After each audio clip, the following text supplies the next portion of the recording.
Hi, this is Praios, and today we are watching Jnandez playing live Highstakes PLO at the Aria. Yeah, and if we don't know what the correct answer is to his play, we also have a GTO solver to help us with. Unfortunately, we just have the PLO Trainer and not the product of the competition. That's simply the reason simply is that this one I get for free, the other one not. And that's why we have to use the one that's also designed by Jnandez. But without further ado, let's now get into the video. How is it going, guys, and welcome back to another high stakes PLO vlog over here from the Aria Poker Room in Las Vegas. We are buying in for $10,000 and playing quarter PLO, which... Okay, 3 blinds and buying 10k. This is relatively small for live, I would say. Many people buy in for more. Yeah, Jnandez still in it, or no money left. I don't know. I also don't understood, by the way, why he moved to the USA. He has to pay taxes on the poker winnings, cannot play online. I mean, he can play online, but not on all sites anymore. Yeah, so don't get it 100%, but yeah, let's see how he's doing live. Will turn into a quarter 50 in about 10 minutes, and look down at ace jack 5 with the ace jack of clubs in our first hand in the big blind. Before we get started, I want... Yeah, not a great hand, but certainly a blind defense if it's just one raise, or if it's getting limped to him. This happens quite often, so let's see how this develops. Wanted to share a couple of my results playing here in Vegas since about 2 months. You guys have been asking for it. I share also all these results on Instagram if you want to... Wow, he makes almost $500 an hour, so that's quite sick. Okay. Nice one, Mr. Jnandez. Or what is his real name? I don't know. I think it's Fernando something. Follow me there under JNandezPoker. So we can see here I played about 211 hours across 40 sessions in about 2 months, won $100,000. Now we can see a graph that goes quite gradually up. There was an in-between downswing where I played 51, 2, and sometimes $400 straddles. It didn't go my way, but apart from that, things are going very smoothly here in Vegas. And I'm happy to put in some more hours. Maybe that's the reason why he moved there. I mean, 40 hours and wow. Not sure how often this game runs though. And yeah, the Americans always used to be big fish. And yeah, he probably has some very juicy games there. And yeah, let's see what this session brings. At the Aria Poker Room, playing quarter and quarter 50 primarily. Let's get back into the action. Suited Superman makes it 100 from the low jack, the small blind calls, and we go ahead and make the call as well, heading 3 ways to a flop. Yeah, easy call, easy defend. Yeah, getting the discount in the big blind, also with more dead money in than normal, so... The flop comes down 10-10-9 with 2 spades and 1 club, and I flop an overpair and a backdoor flush draw. And check to the preflop raiser. Suited Superman makes a quick check back, and the turn is the 9 of clubs. So now we have the nut flush draw alongside with pocket jacks. And as I'm sensing some weakness, I decided to lead out now, betting $200 into $300. Also not sure if he senses weak. I mean, he's essentially bluffing, more or less. He could also check. There are not that many cards he's afraid of. I mean, spade, yes. Yeah, I mean, this is hard to play anyways. I mean, if you lead, you're essentially bluffing, but if you check, it gets checked through. You don't want this. You don't want to give spades a free card. So yeah, this shows you the power of position. It just sucks when you're out of position. But the good thing here is he's second to act. I mean, he's in the sandwich, but he already knows that basically the small blind probably is weak as he did not bet 2 times. So yeah, it's not that bad to bet here to protect his hand a bit. He has the best hand most of the time, but he's probably also not getting value in this case. So that's my read on the whole situation. I think this bet is a little bit too light. Yeah, okay, that's also... it's close anyways. Opponents are still supposed to hold some 10x combos, some 9x combos. Yeah, I think the games where probably are not that GTO heavy. And I think the small blind might have a 10. The low jack probably most of the time does not have a 10, but both players can have a 9. They could also have something like pocket queens or something, against which he is quite bad shape.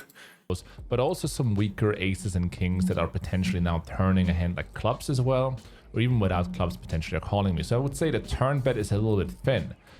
Suited Superman makes the call, small blind gets out of the way, and a good analysis by him. Unfortunately, the in-position player calls us, and we see a river.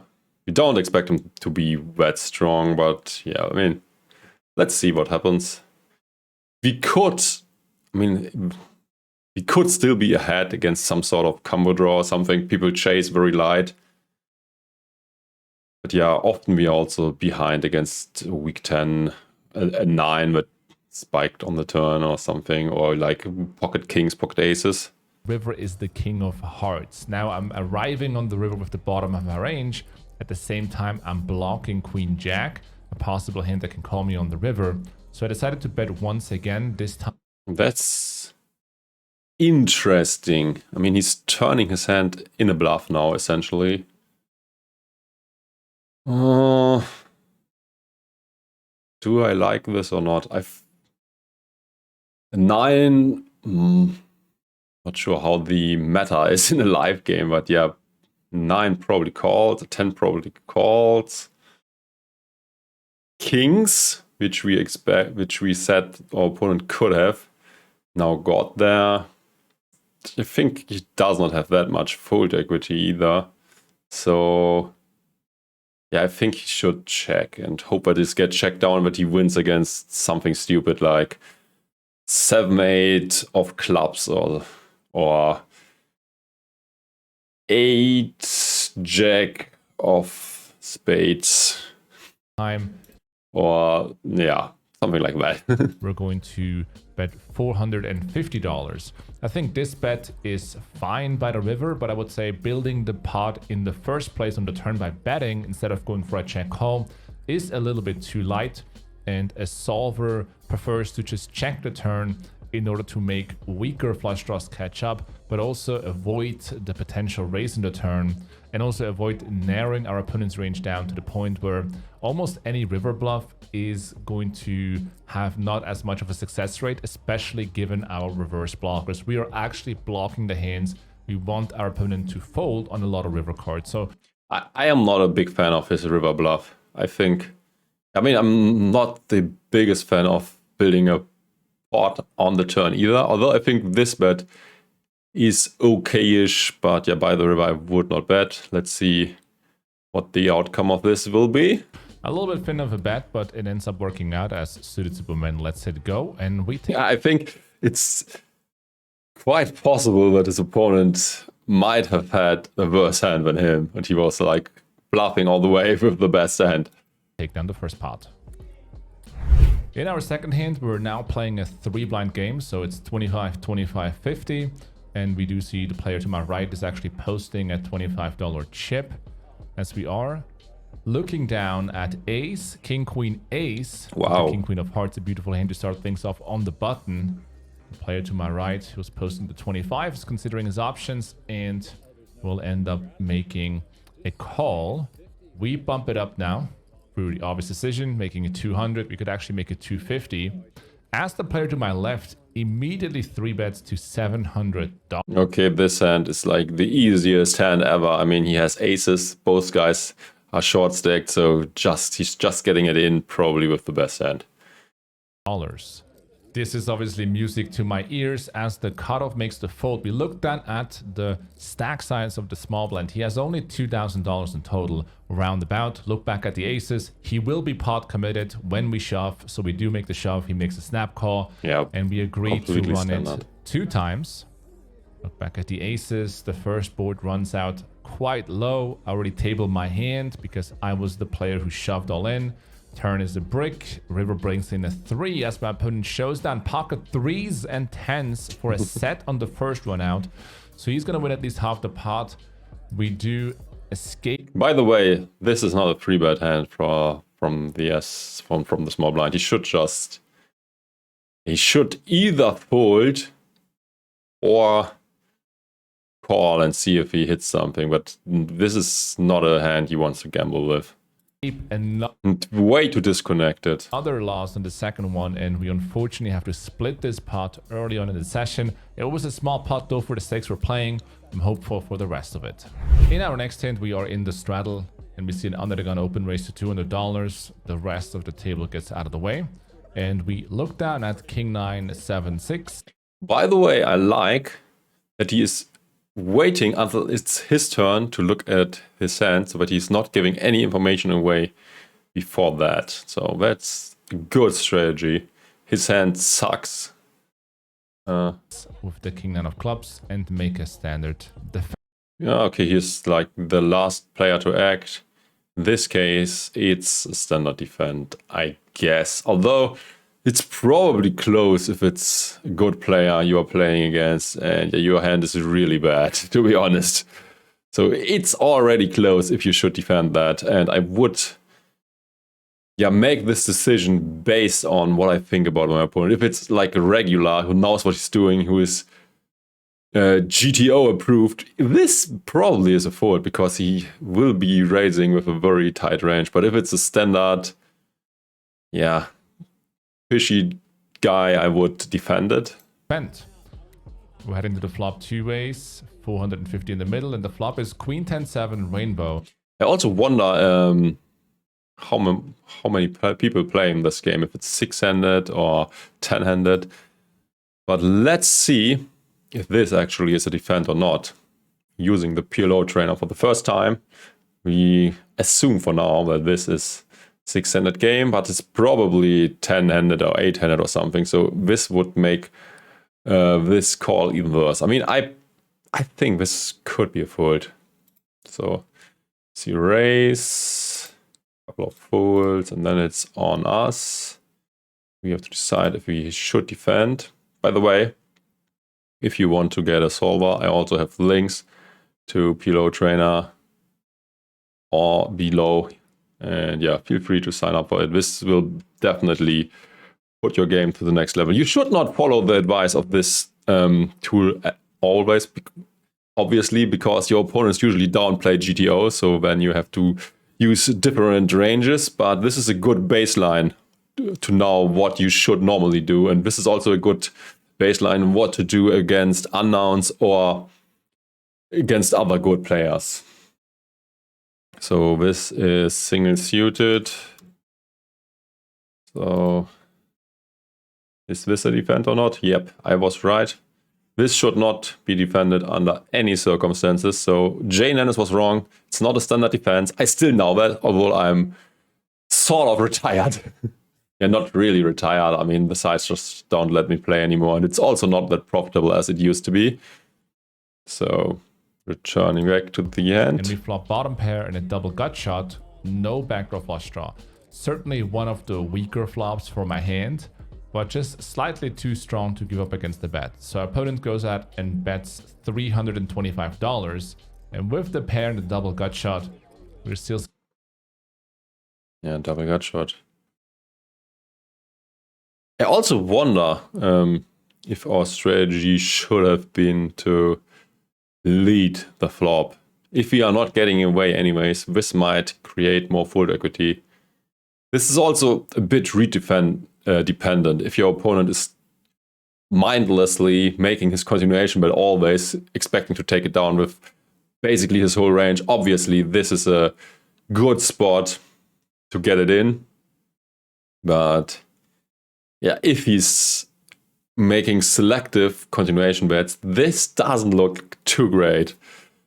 And I can even see him folding here because, he's not drawing to the nuts. And this board should hit his opponent quite well. So I wouldn't be surprised if the solver would fold here. Unfortunately, you cannot check this out.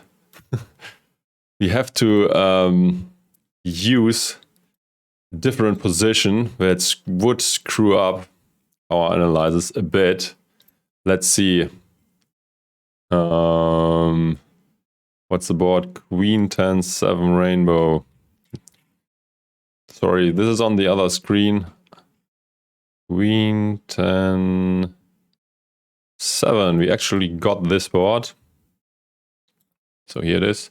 I made him raise from the cutoff, and I now hope that our hand is included in this analysis. And this is a defend, but it could still be a fold. So let's see if Big Blind is supposed to defend this one.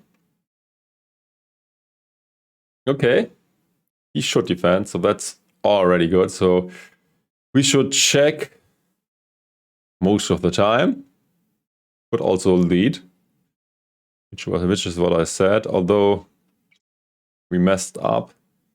Let's make this. Is it 30 BB? It's about 30 BB. Let's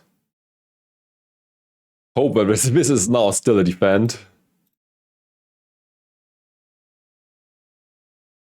Let's see. This should change the situation quite a bit, making us way shorter. So this could be a fold now. No. What? Why should you? Did I made a mistake? I made a mistake. You want to call? Okay, we don't have sims for that, so yeah, we can't tell what to do this spot. Let's see if we have something for the GG structure in this case. Hopefully, but I doubt it. Let's see. Nope, unfortunately no sim for that either. Let's see what happens if we make it this way. And we still have no sim for that. What if we make this 20 BB? Yeah, we have no sim, so we have to use common sense. And I guess it's probably not making that big of a difference, whatever we do. I mean, we could lead, we could check raise, we could even check fold. I would check fold if I think it's a decent opponent.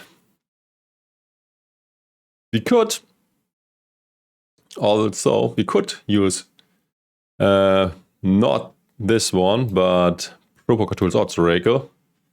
This is a great tool. By the way, I'm not sponsored or anything, but I'm still using it because I love the program and can recommend it to everybody. So let's see how our hand is doing against this. So king.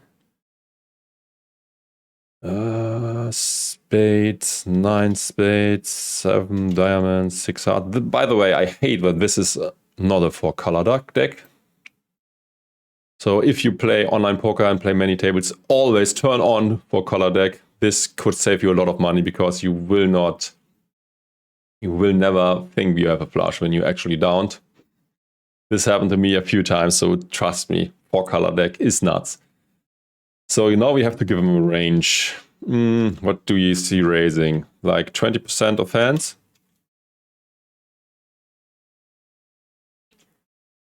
So how we are doing against this range? He has in there king, aces, kings, probably queens, ace, king, jack, ace, queen.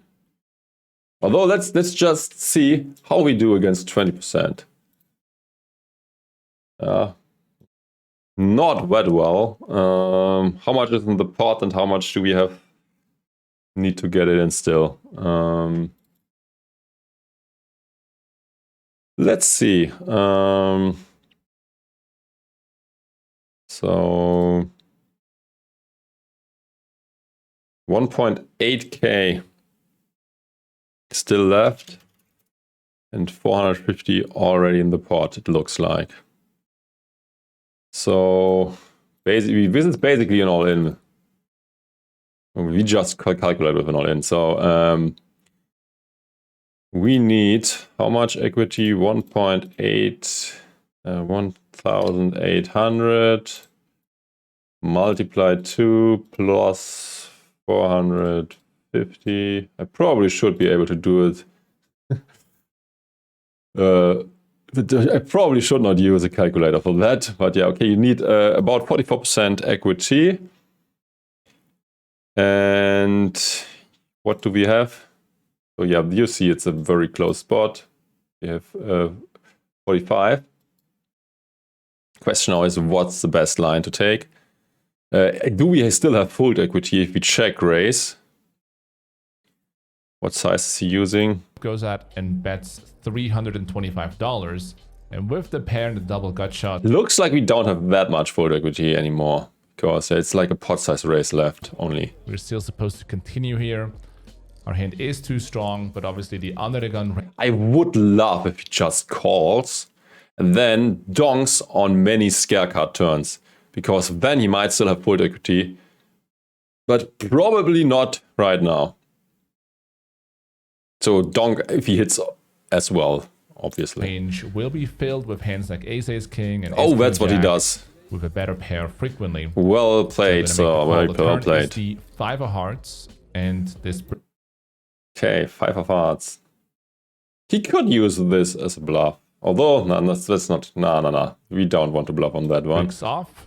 We check to our opponent because the board didn't change, and our opponent goes into the tank.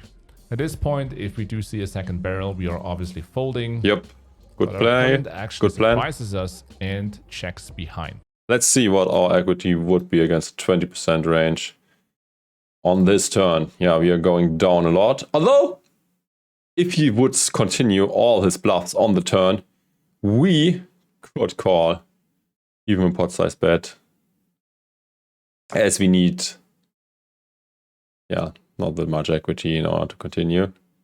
But yeah, luckily we don't face a bet. And he probably also is not not betting anything on the turn. So yeah, I agree with him, but this is a fold now. The river now brings in the queen of hearts. So now we have arrived with just a pair of sevens. But we do have actually a couple of blockers. We have a 6 of hearts and a 7, which is blocking some of the full houses that are possible, like queen 7, for example. Yeah, I mean, we might just have the best hand sometimes. If we are up against something like Jack, Ace, King or something, which for some reason did not bluff turn. But I like a bluff here actually, because kings and aces now might be scared, and also we would love to full out a 10 too. So yeah, I like betting here.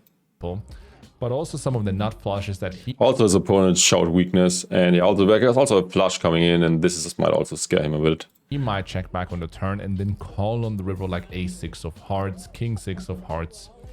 And therefore the solver actually wants to turn this hand into a bluff and pot size bet the river. Pot size, okay, Our that's opponent's big. range is capped at this point as he wasn't betting turn. Although I actually like what the solver would do. As yeah, we want to fold out kings and aces and don't want him to get good price on his call. I decided to check and give up, which is a mistake.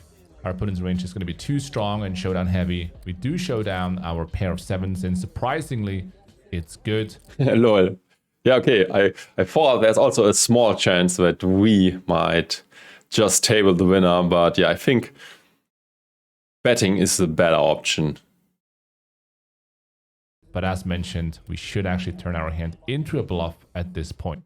But as already said, don't always rely on the GTO solutions. If you play in a game where people playing way too loose, and when they are off the ideal ranges by a ton, it does not make sense to rely on GTO all the time.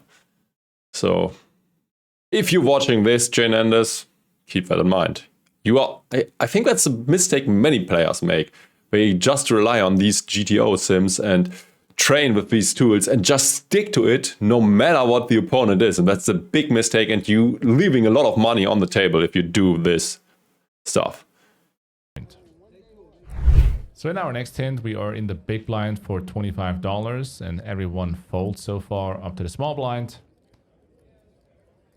We look down at ace 6-3 rainbow and we see a $200 open from the small blind. We make a 3-bet to $650 and the small blind makes a snap call.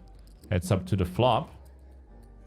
By the way, I'm not sure if I would 3-bet this always. If the razor is not the small blind and we would be out of position, I'm definitely just calling. But given that we have position on the small blind, I think the raise is okay. In an already sizable pot, and the flop is ace jack 4. We flop top set on a rainbow board. Things are looking great. I mean, no, he has a range bet.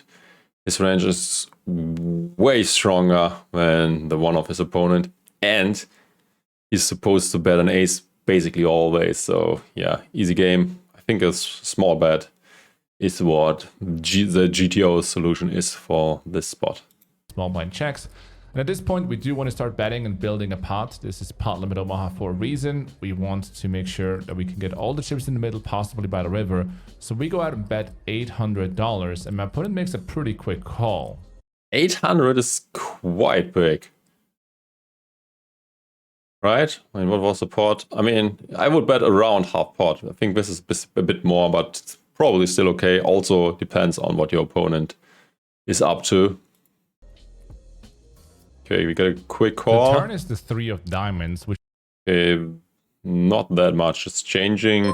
Deuce 5 now got there, but who cares? His opponent should not have Deuce 5 very often. I would continue to bet in his shoes. Which opens up a backdoor flush draw, and the small blind checks once again. And at this point, things are pretty interesting. My opponent has about $4,000 left. I look back to see if I have the ace of diamonds, because the raise calling range from the small blind is going to have a lot of suited ace-x hands. And in this case, that would mean my opponent would have turned the... The interesting question is not if you should bet, but what size you should use. And yeah, I think I would probably use something like 2/3 or... Not flush draw. We want to make sure we get called here by the nut flush draw, as well as hands like ace 4, ace 3. And if we were to pot, I am afraid my opponent might actually fold. Really? In my experience, people don't fold hands like that. Let's see what happens. Fold. So we go ahead and bet 1,500. And my opponent doesn't think long before jack. I think 1,500 is a bit too close, and probably he would have gotten the same result no matter what size he chooses. Jamming all in, we make the quick call, and he's asking me what I have. If I have a set, I do have a set, and he has a massive cooler hand. He has ace, king, queen, jack with the ace, king of diamonds. So top 2 pair, not flush draw, and we run it twice, and he breaks out on a jack of hearts and a 5 of spades, and we scoop a massive $11,000 pot. Yeah, that's cooler. Session. Unlucky. Now, 2 quick announcements before we continue with the session. The first one is in regards to this week's live streams. I will be live streaming every single day this week over on YouTube and teach you more about how to transition into pot limit Omaha or how to move up in stakes in PLO. I will be sharing my own success story from the last 10 to 15 years and show you systematically how I improved my game and built up my career. So make sure to tune in this week's live streams over on YouTube. The second announcement is in regards to Black Friday. So this Wednesday to this Sunday, we have the biggest sale on our site, actually the only sale of the year, at PLOmastermind.com. Yeah, I also have links to the PLO Mastermind if you want to sign up for his coaching site. There you go, same price, but I will get a small commission. You can learn more about our exclusive offers surrounding Black Friday. Make sure to not miss out on the best deal that we have to offer for the PLO Mastermind all year. But I think Black Friday probably is already over, but yeah. Then you would have to pay the regular price, unfortunately. Around. Let's get back into the action. Our next hand about 30 minutes later is even better, as we looked at it. Ace, ace, king, 6 double suited with spades and clubs. We see a $200 open in the cutoff and a call in the big blind as we chip out 8 black chip and make it $800 to go. Now the cutoff makes a quick call, and this could be a dangerous spot because he has over $20,000 in his stack and is covering my deep stack PLO is quite tricky, and it looks like Jnandez is also off position, so this can become quite painful. Well, let's hope for an interesting one and not for a flop where he just flops the nuts again. $14,000 chip stack. So we're gonna go ahead and see the flop heads up as the big blind gets out of the way, and we're hoping for some spades, we're hoping for some clubs or an ace, some big flop. Flop is Jack 5, 3 with 1 spade. So we didn't really flop one of our big hands we were looking for, but the flop is also quite difficult to handle for the cutoff as he shouldn't have too many sets or 2-pair combos. We do have a blocker with a 6, and we have a strong overpair / the best overpair. So yeah, that's a tricky one. I think his decision to bet is correct. But unfortunately, we will have to bet fold here. But I don't expect to get raised that often here. We chip out at $1,200 bet, which is congruent with the solver. The solver also prefers to use this hand sometimes as a pot-sized bet fold in order to apply max pressure to 1-pair holdings. My opponent calls in the turn. Yeah, I expect him to peel quite loose. He can put a lot of pressure on us. He's in position. A jack or something will definitely call, or a pair with a gut shot. Some backdoor stuff. Let's see what the turn brings. Turn is the 10 of hearts. This is a bad turn card for us. Our opponent is not only pairing up now with Jack 10, holding 2 pair. At least we now have a gut shot, but yeah, that's definitely not a great turn. But also is going to turn a lot of combo draws when the heart rolls off. We have obviously black cards, so we're not going to have one of the heart draws or blockers, so our hand is actually supposed to be a check. I wouldn't hate a check fold, honestly. And then continue against a small bet, but fold against a large bet. Decent plan. This turn card just interacts really well with the cutoff calling range on the flop, and because we don't have any heart blockers, our hand is not. There you can see that, I think that's again his GTO solution he's quoting, that these solutions usually give you such a relative good baseline.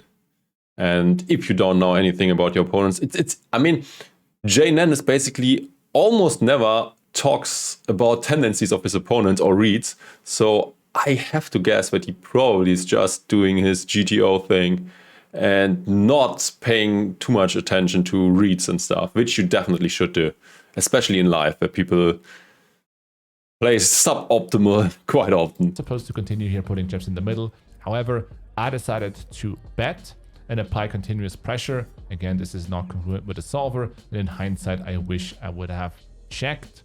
Actually, even when he's betting, I don't hate it that much because people are usually to lose in live poker. They might call with a 3, with a 5, with a jack.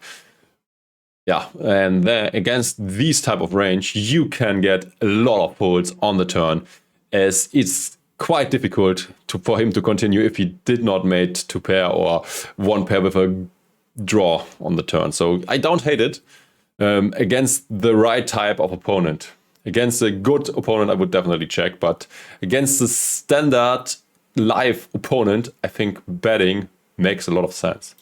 I put that at $1,800 bet.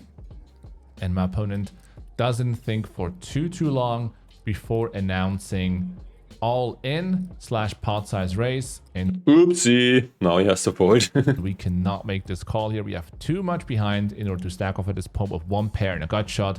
We have to let our hand go and lose quite a bit of money in the process.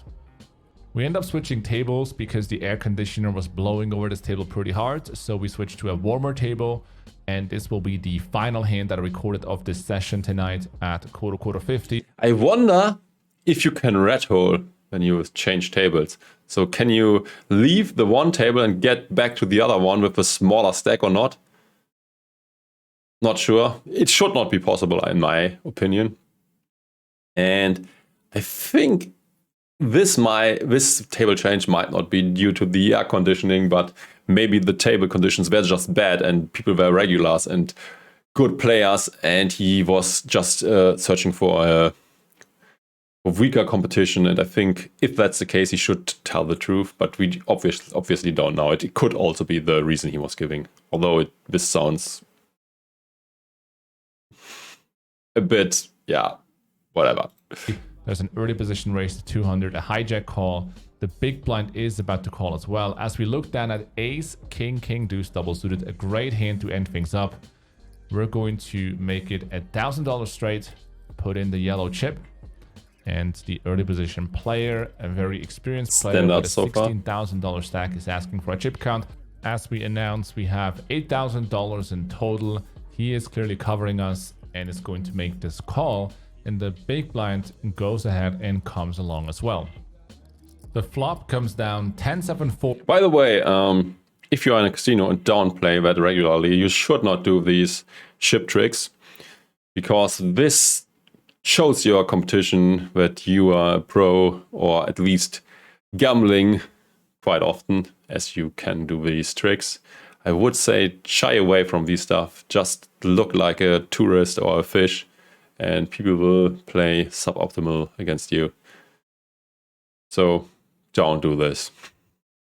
Unless people know you, then this doesn't matter anyways. Rainbow. And this is unfortunately not the flop we were looking for.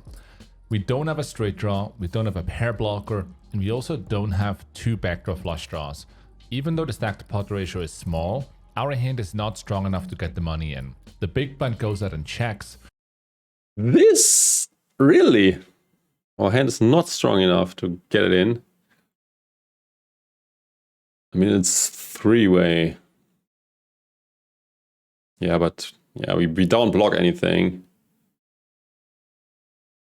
It would also, yeah, we don't like to get it in against the 15k guy, but against the 4.7 guy, 4.7k guy, it's probably okay. Yeah, but yeah, could be true.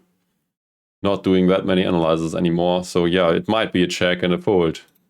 And we only have one decision to make here, which is to check as well. The solver would actually pot our holding if we had two backdoor flush draws, but just check and surrender. Yeah, so this is quite close as I expected. So with two backdoor flush draws, we are potting, and with our hand, we are probably check folding. Surrender with one backdoor flush draw. The player with position checks behind, and the turn is the 2 of hearts. The big blind announces immediately to pot. And even though we only have one pair and the nut flush draw, that's another tricky one. But I still think you should put all the money in. You want to price the early position guy out. You now picked up a backdoor nut flush draw. King is good always, basically. Yeah, deuce often also gives you the best hand. Your opponent could be on a draw as well, which you already got beat. So yeah, I would get it in without doing any analysis. we can't get away from this hand. The big blind has $4,700. We have $7,000 behind, and there's already $3,000 in the middle. And our opponent might also have a draw that we can dominate. So he could have a hand like a 10 and a flush draw, pocket jacks and a flush draw, pocket queens and a flush draw, a straight draw and a flush draw. And in case we do run into a set or two pair, we still have outs to hit and make our hand. And therefore, we have only one decision given how big the pot is at this point. Get it in! Go all in and hope for the best. So we put our chips in the middle. The early position player makes the fold and the big blind makes the call. He asked me what I have. I show my hand. I have 2 kings and the nut flush draw. And my opponent announced he has a 10 and a gut shot only. So we're drawing very good at this point. You run it twice. That's what I'm talking about when you are playing in live settings. People do some crazy, crazy shit. First river is the 7 of spades. And the second river is the ace of spades. And we scoop a very nice $12,625 nice pot to end this session. I hope you guys enjoyed today's episode on High Stakes Live. Yeah, and I enjoyed it. Also love to do some analysis again. Yeah, we'll upload this to YouTube soon. Yeah, like, subscribe, share, all the good things. Also, feel free to leave me comments. Yeah, I don't know if I already announced that. Don't forget to check out my second channel. It's not about poker, it's about finance, money, cryptocurrency. if you are interested in that as well, feel free to check it out. Finance with Excel, it's called. Yeah. Thanks for watching. Bye-bye. Until next time.